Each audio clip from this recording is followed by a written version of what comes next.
Je suis Vassiliki Touré. Je suis né à Daloa, où j'ai fait mes premières classes. Ensuite, je suis allé au collège, au lycée de Boaké. Et puis, j'ai fait l'université d'Abidjan avant d'aller faire un troisième cycle en France, à Lille précisément.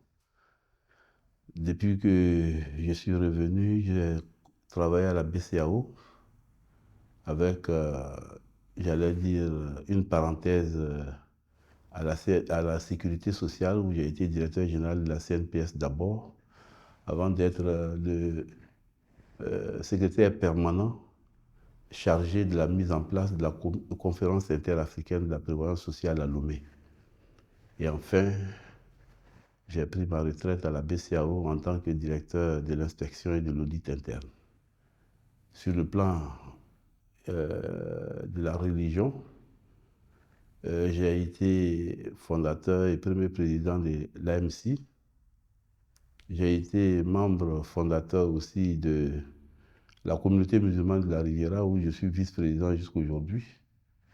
J'ai été premier commissaire général du CNOPM, qui était le Comité national d'organisation du pèlerinage à la Mecque.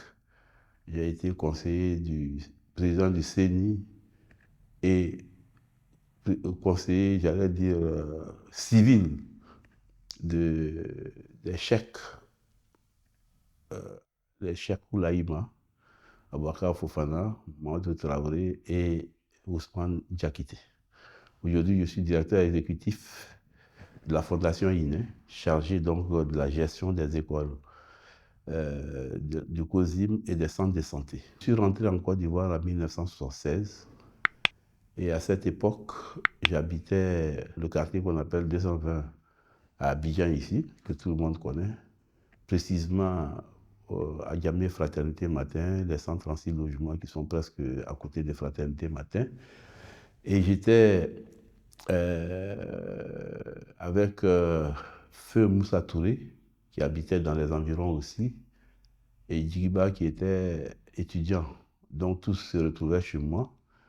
Et c'est à cette occasion qu'ils m'ont envoyé au centre culturel islamique de Williamsville, où les samedis et dimanches, les samedis et jours fériés, Ahmed Tiyanba, paix à son âme, Waka Fofana et Cheikh et Mohamed Lamine Kaba, qui avait son école là-bas, qui était directeur de cette école, nous recevaient, nous les cadres, pour des discussions sur l'islam et l'apprentissage sur l'islam.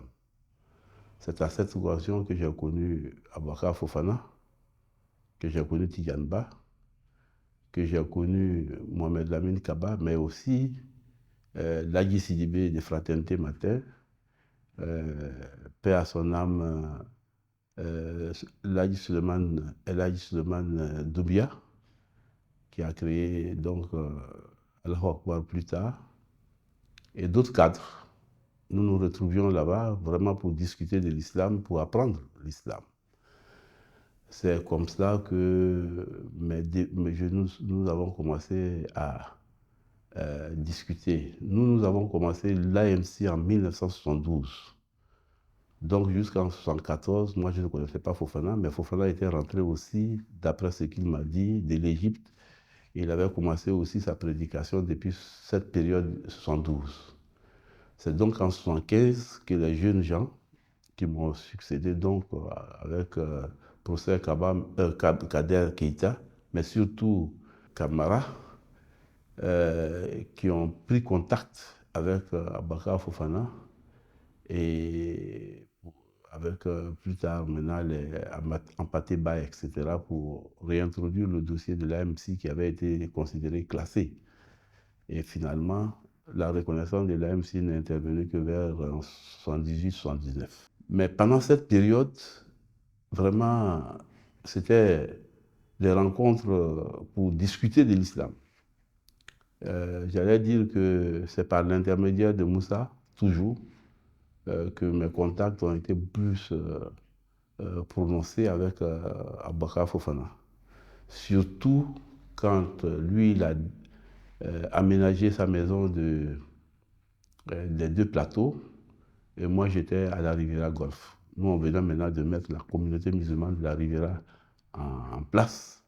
Nos contacts ont été beaucoup plus rapprochés, plus renforcés. Disons qu'au départ, je trouvais, comme tous les cadres de la Côte d'Ivoire, je trouvais Abakar Fofana plus impulsif. La méthode de Tidjamba était plus, j'allais dire, plus soft pour les cadres de cette époque. Mais au fur et à mesure, nous nous sommes rendus compte que Abakar Fofana avait une vision et il incarnait ce que nous pensions de l'islam. Et donc, nous avons renforcé, comme je l'ai dit tout à l'heure, nos relations. Et en dehors de nos réunions, nous avions, en dehors des, j'allais dire, des conférences qu'il animait, en dehors des causeries que nous avions de temps en temps, nous avons commencé à parler d'organisation de l'islam. Ça renforçait encore plus. C'était maintenant des débats d'idées, des débats d'intellectuels, des conceptions souvent différentes, mais qui convergeaient, parce que nous avions les mêmes objectifs, qui convergeaient plus tard. Lui, avec son expérience d'arabophone, ce que je peux dire, Abakar Fofana était un point de convergence de beaucoup de tendances.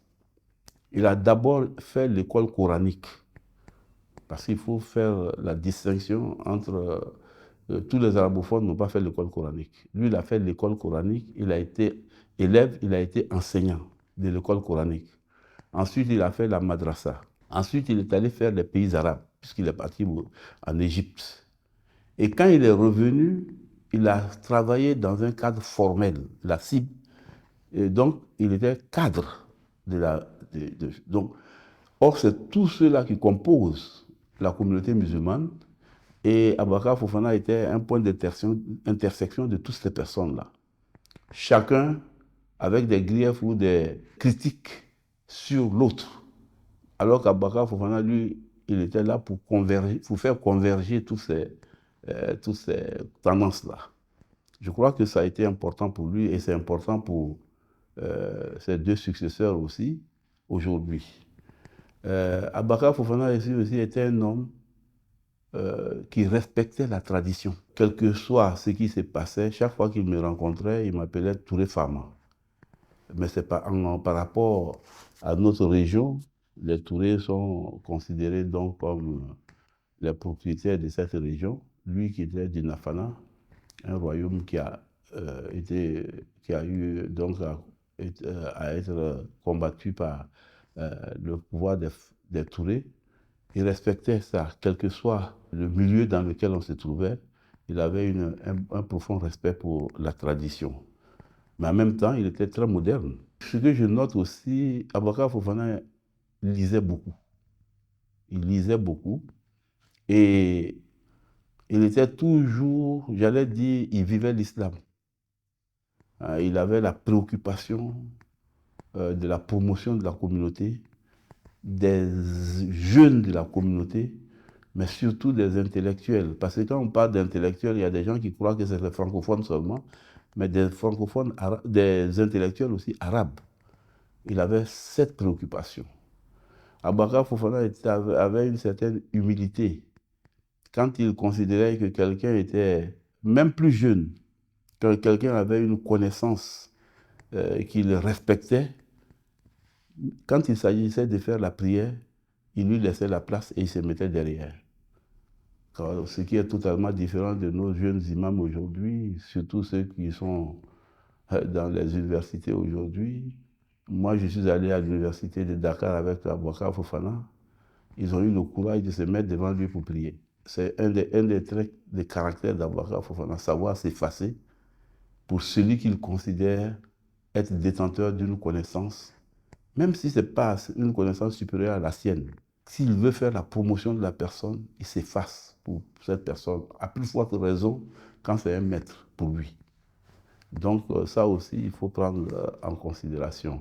Abakar Fofana ici aussi était désintéressé. Tout ce qu'il faisait, c'était pour la promotion de l'islam, mais pas pour sa promotion personnelle.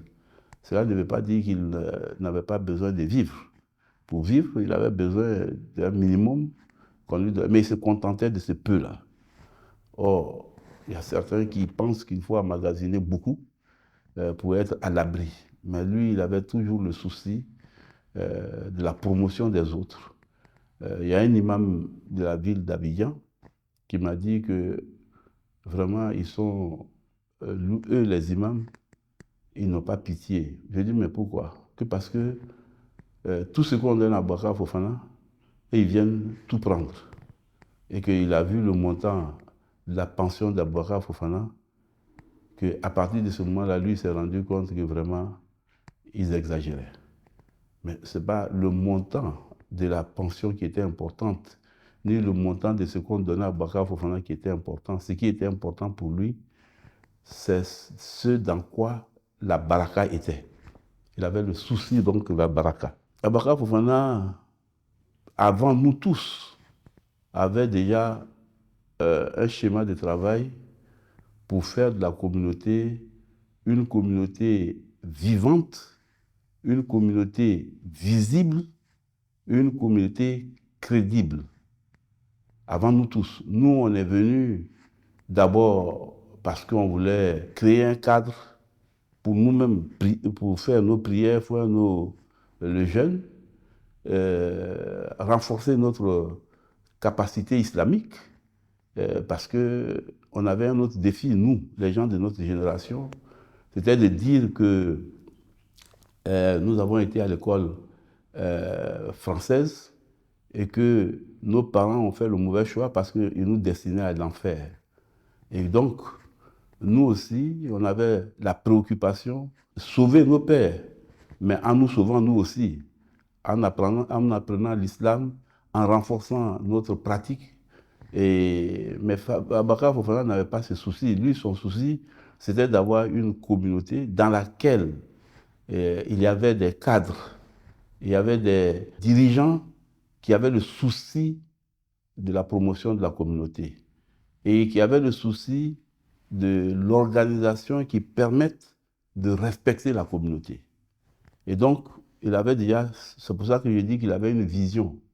C'est pour ça que certains l'appellent l'architecte de la communauté moderne de la Côte d'Ivoire. Mais comme je l'ai dit, c'est la conjugaison de beaucoup de ressources, de beaucoup de compétences autour de lui qui ont fait aussi cette promotion-là. Comme je l'ai dit, nous, en 72, on avait commencé à l'université, on ne le connaissait pas. Mais nous avons convergé après, parce que c'était le même souci. Nous avions les mêmes objectifs. Fofana estimait que la communauté musulmane était endormie et qu'il fallait la réveiller. Alors que Tidjane, lui, sa préoccupation, c'était de faire en sorte que tous ceux qui sont hors de la communauté, il faut les faire revenir par la douceur. Donc, c'est deux approches différentes qui se complétaient. Mais Bakar Fofana choquait les cadres. Par exemple, à l'époque, notre préoccupation, c'était le travail d'abord, avant les prières. Donc, on amassait la prière des Zour et des Asr qu'on venait faire à Maghrib. Parce qu'on pensait que dans le cadre professionnel, il faut reconnaître aussi que l'islam ne se pratiquait que dans les quartiers dits populaires et dans les régions rurales. Et nous étions quand même dans un monde qu'on dit laïque, mais qui est judéo-chrétien. Donc l'islam est accepté, mais j'allais dire toléré, mais pas... même en France aujourd'hui, quand vous voyez toute la déferlante sur les hijabs, sur les trucs comme ça veut dire que le milieu même n'est pas favorable à ça.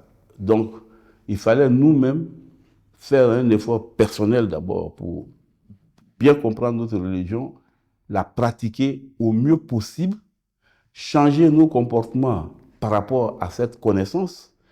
Et quand les gens de ma génération, en Noël, il y avait des sapins dans nos salons. Mais nous, on fait l'effort de changer. Mais il faut aller aussi changer tous ceux qui sont autour de toi, ton épouse, tes enfants, par rapport... Mais c'est un travail, un long cheminement.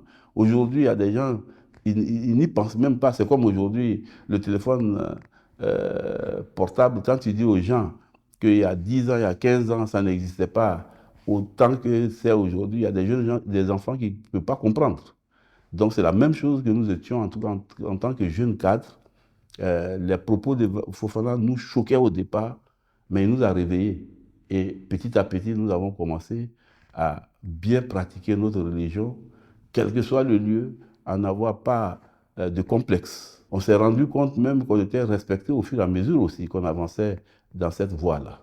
Les cadres au-dessus de ma génération considéraient que Fofana les heurtait, que Fofana était une menace pour eux. Et donc les hommes politiques aussi ont mis ça dans la tête, dans leur tête aussi, que Fofana était une menace. Et il y a eu des périodes pas faciles, ni pour lui, ni pour sa famille, ni pour nous-mêmes aussi, qui le fréquentions. Il y a certains qui ont même disparu à un moment donné de sa proximité, parce qu'on le considérait comme un subversif à cette époque. Mais il n'a jamais fléchi, il n'a jamais changé sa façon de voir. Il était convaincu qu'à terme, il avait raison. Mais il y a certains, parmi les imams même les jeunes imams que vous voyez aujourd'hui, qui se réclament de Fofana, d'autres l'avaient abandonné. Les cadres craignaient d'être dans sa proximité. Bon, mais petit à petit, surtout quand il a été Cheikh Oulaïma, les choses ont changé. Les choses ont changé dans le bon sens. Et aujourd'hui, il a donné une dimension respectueuse, j'allais dire, à l'islam. Il a donné une dimension forte à la communauté, qui fait aujourd'hui que ça force le respect même des dirigeants et la prise de conscience même de la communauté dans beaucoup de domaines. Donc Fofana, au fur et à mesure, on s'est rendu compte qu'avec, au fur et à mesure qu'il avançait aussi dans les responsabilités, il faisait beaucoup de concessions. Il donnait beaucoup de conseils dans le privé et il avait un discours adapté au public qui était totalement différent de la fougue de la jeunesse, au moment où il considérait que les jeunes cadres, les cadres même d'une manière générale, étaient endormis. Et vers la fin de sa vie, il était devenu le conciliateur. Il était vraiment le réconciliateur. Ce n'est pas pour rien qu'il avait été nommé vice-président de la CDVR. Avant, je crois qu'il y avait, il y a eu la CDVR et puis la CONARIV. Il a été vice-président des deux parce qu'il avait des capacités de conciliation et de réconciliation. Il y a un aspect de la vie de Fofana qu'on oublie souvent. Les gens disent que derrière un grand homme, il y a une grande femme. Et je pense que sa première épouse, Ami Diabaté, a été d'un grand apport, dans les débuts en tout cas, du travail de Fofana. Parce que tous les jeunes qu'il ramenait, il les ramenait à la maison. C'était au-delà seulement de la formation, il y avait aussi la nourriture à faire, mais il y avait aussi l'intimité de la famille à gérer. Et donc, cette dame, elle nous accompagnait aussi presque dans tous les grands déplacements que nous avions, surtout en tout cas quand c'était les séminaires de l'AMC. Donc, paix à son âme. Nous devons aussi tenir compte de ça. À côté d'elle, il y a aussi Aïcha, sa dernière épouse, qui lui a consacré sa jeunesse et qui a été sa compagne de la fin de vie. Il faut reconnaître que ces deux dames-là ont été importantes dans la vie de Fofana, mais aussi dans la vie de tous ceux à qui il a apporté une contribution, en tout cas qui le fréquentaient chez lui à la maison. Donc, je tiens à ce qu'on n'oublie pas cet aspect. C'est toujours important. Fofana avait l'habitude de dire que quand tu vois un imam qui a une tranquillité morale, qui fait une belle lecture, c'est parce que à la maison, tout se passe bien. Quand ça ne se passe pas bien à la maison, évidemment, ça a une répercussion sur la production de l'imam, quelle que soit l'importance de sa personne. Fofana avait une foi inébranlable. Il croyait en Dieu, il était convaincu que l'islam était la vérité et donc il n'a jamais fait de concession par rapport à ça. Il a eu une vie difficile depuis l'enfance, mais il a surmonté les obstacles chaque fois que les problèmes se sont posés. En ce qui concerne la période où on le considérait comme subversif, c'est même le président Houphouët que les gens, on le mettait en conflit avec les autorités politiques au plus haut niveau, dont le président de la République, Houphouët-Boigny. C'est pourquoi la création du CENI a été reportée. C'était le 28 novembre de 92 qu'on devait créer le CENI.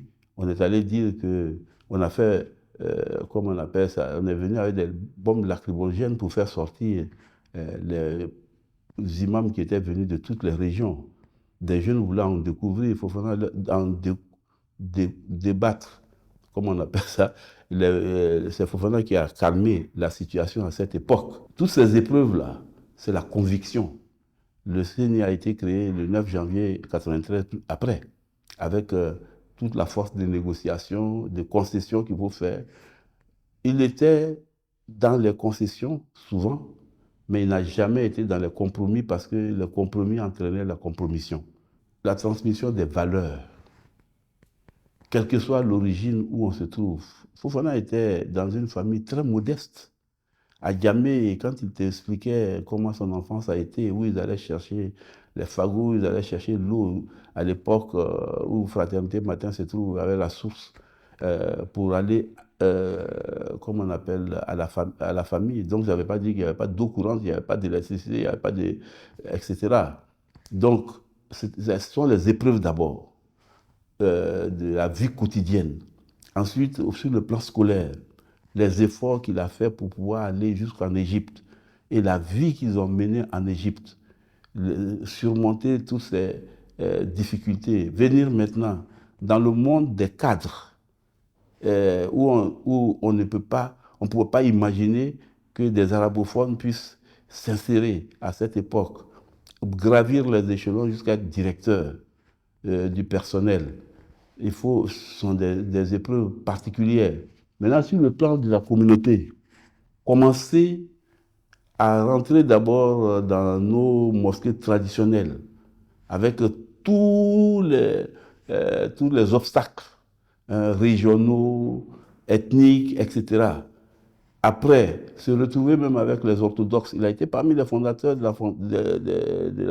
comment on appelle ça, de l'association des orthodoxes de Côte d'Ivoire. Sortir de ça, traverser pour venir prendre les cadres arabophones et les cadres francophones en main dans leur formation et dans la construction de la communauté future, par la construction des mosquées, par les messages qu'il fallait véhiculer. Mais c'est autant d'obstacles qui ont été levés jusqu'à la fin de sa vie.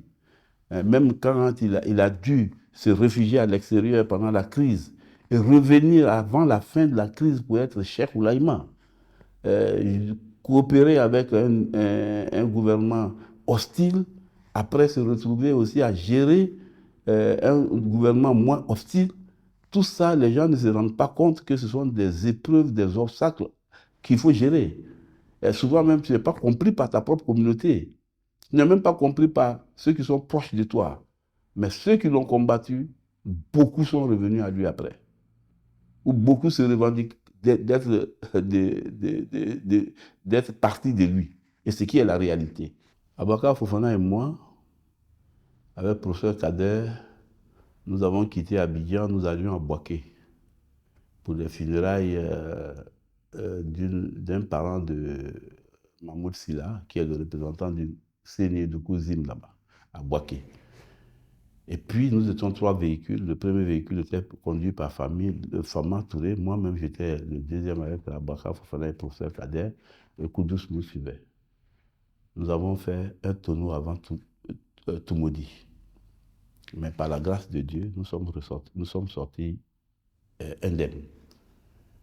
Une autre fois, nous allions, parce que le CNI faisait des tournées, et c'était le tour d'Odiéné, et Fofana est considéré d'Odiéné.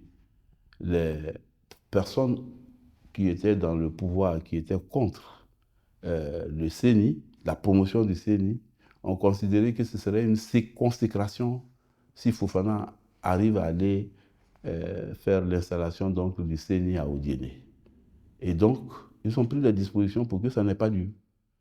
Nous avons une délégation qui est partie donc d'Abidjan ici, et presque à 5 km d'Odiéné, on a tiré des coups de fusil sur nous. Nous étions encore 3 véhicules. Koudous était derrière. Moi, j'étais avec Fofana et Abaka Samassi. Et père à l'âme de mon épouse, nous étions ensemble. Ils ont tiré sur nous. Parce que le premier véhicule où il y avait Abbas Sissé et Ali Ouattara est passé. Ils ont été surpris.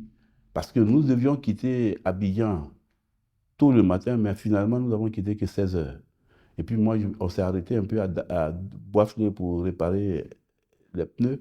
Donc, au moment où on arrivait à ces personnes-là, mal intentionnées, ils s'étaient assoupis. Mais parce qu'il y avait beaucoup de zikres dans nos véhicules aussi. Et ils se sont assoupis. Et au moment où ils se sont réveillés, ils ont tiré comme ça. Et ils nous ont poursuivis jusqu'au corridor d'Odiéné. Et ils sont venus sur moi croyant que c'est moi qui étais le leader. Mais Fofana m'a dit d'être calme. Et j'ai été calme. Et puis après, quand Koudous est venu maintenant pour dire je suis le président du CNI, c'est ma délégation, ils ont été déconcertés parce qu'ils croyaient que c'était moi Koudous. Il y a eu l'épisode aussi d'un livre où des gens sont venus manger avec lui. Et ils ont noué une amitié avec Abaka Fofana quand il était à Boaké. Et quand il est venu à Abidjan, il les a invités chez lui à Djamé. Et au cours du repas, comme nous sommes en train de le faire là, ils posaient des questions auxquelles Fofana répondait. Mais ils sont allés écrire un livre et ils ont présenté l'intervention de Fofana comme étant une interview qu'il a donnée. Il pose des questions, il répond. Et donc, cette interview-là se trouvait dans un livre, mais il y avait plusieurs parties sur tous les pays de l'Afrique de l'Ouest et même centrale.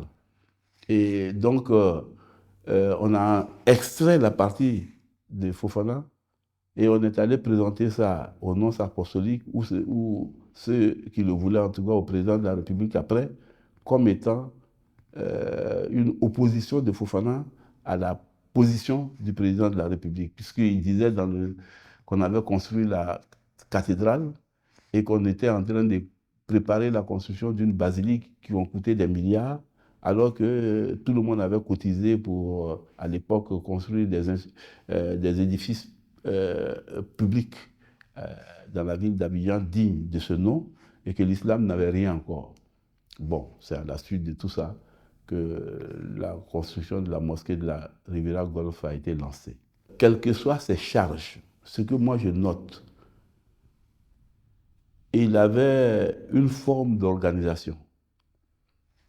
Il y avait une période où il se consacrait à la lecture. Bien souvent, c'était le moment où les autres sont au travail, surtout quand il était à la retraite, le moment où les jeunes sont au travail, quand il se réveillait de sa sieste matinale, il se mettait à lire tant qu'il n'y avait personne qui venait là. Ou bien vers 16 heures, après la prière de 16 heures. Mais Fofana se consacrait aussi au zikr, puisqu'il était cadre. Beaucoup de personnes ne le savent pas. Il était dans la quadrilla. Vers la fin de sa vie, comme j'ai dit qu'il était wahhabite au départ, mais il est devenu il est rentré dans une tarika après, mais ce n'est pas du prosélytisme. Même Tijanba aussi était dans la Tijania, mais il ne le montrait pas comme, ça, en tout cas ça s'est fait aujourd'hui. Il avait une période pour ça. Il avait une période qui consacrait à l'éducation des enfants. Les petits enfants qui étaient chez lui à la maison, il leur enseignait le Coran le matin, après Fajr. Il avait un moment maintenant pour recevoir euh, la communauté, ses amis, ses frères, etc., etc. L'héritage de Fofana est d'abord spirituel, pour moi. Il a, il a consacré sa vie à la promotion de l'encadrement de l'islam. Tous les jeunes cadres arabophones qui sont venus depuis les années 80, 87 à peu près, je vais dire, jusqu'à maintenant, jusqu'à... Fofana a consacré une grande partie de sa vie à leur formation, mais surtout à leur dire ce qu'ils vont devenir après. Beaucoup n'étaient pas préparés pour être des imams, mais ils sont devenus imams parce que la situation l'a exigé. Mais Fofana était déjà, savait que c'est eux qui allaient être les représentants, les remplaçants des imams de ces circonscriptions. Il leur disait même d'aller se mettre au service des vieux imams, parce que de toutes les façons, demain, c'est eux qui vont être les imams. Donc ça, c'est un héritage. Il les a formés, il les a préparés psychologiquement avant qu'ils ne soient aujourd'hui ce qu'ils sont dans la communauté. Mais les cadres, il les a réveillés, il les a obligés à se former, puisque avec le travail qui a été fait à l'AMC et à la LIPSI, on contribue à faire que les enfants ont commencé à plus connaître que leurs parents. Les parents ont commencé à se mettre à l'école aussi pour ne pas être dépassés par les enfants. Fofana était à tous les séminaires de l'AMC de cette époque-là, quelle que soit la ville où ça se passait, et il s'impliquait. Moi, je lui disais qu'il faut laisser les étudiants, ils ont besoin d'autonomie, ils ont besoin, quand ils ont des problèmes, ils vont venir nous voir. Mais lui, il était au-delà, il se mettait en avant, à cette époque, avant de se retirer plus tard. Donc, aujourd'hui aussi, même les relations avec les autorités politiques, il a réussi à faire en sorte que non seulement le COSIM soit respecté, soit visible, mais soit aussi l'interlocuteur naturel des autorités de la place. Tout ça, ça fait partie de son héritage.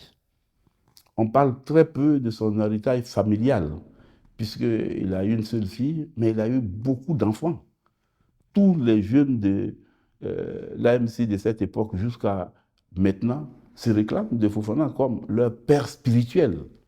Donc, c'est un héritage immense qu'il a laissé. Mais ce n'est pas seulement en Côte d'Ivoire. Il a fait pareil au Burkina, il a fait pareil au Mali, dans une certaine mesure, et même au Niger. Mais à travers les conférences que nous organisions, le CIFRAM, Fofana était toujours présent. Il était dans le cœur de ce que nous faisions. Donc, c'est un héritage que seul Dieu pourra lui rétribuer. La communauté musulmane de Côte d'Ivoire est reconnaissante vis-à-vis de Fofana d'une manière ou d'une autre. Ça, déjà, c'est, quel que soit ce qu'on peut dire aujourd'hui, on ne peut pas. Mais c'est d'inviter tous les cadres, mais surtout tous les jeunes imams prédicateurs musulmans à respecter l'exemple de Fofana. Beaucoup se réclament de lui, mais n'ont pas cette humilité, cette persévérance, cette volonté de construire une communauté en dehors de leurs intérêts personnels. Ça, c'est aussi quelque chose qui est préoccupant. Fofana disait souvent, quand nous discutions, que en July, comme Rokolana, il nous manque des hommes. Mais ce n'est pas parce qu'il n'y avait pas beaucoup de monde. Mais les hommes auxquels on peut se confier, on peut se fier, ils ne sont pas nombreux dans le travail islamique. Et c'est ce qui fait que souvent, certains se retrouvent à plusieurs postes et ça agace d'autres personnes. Alors que beaucoup, quand on leur donne cette responsabilité, quand ils ne voient pas leurs intérêts ou bien quand ils ont fini de tirer leurs intérêts, ils disparaissent. Donc ça, ce sont des choses aussi que Fofana a laissé comme... Il est resté stable au moment où d'autres sont partis pour revenir. Lui, il est resté vraiment ferme, stable. Je souhaite en tout cas que, de ce point de vue-là, on limite beaucoup plus profondément. Je ne dis pas qu'il était comme le prophète, mais il faisait l'effort d'être comme le prophète sallallahu alayhi wa sallam.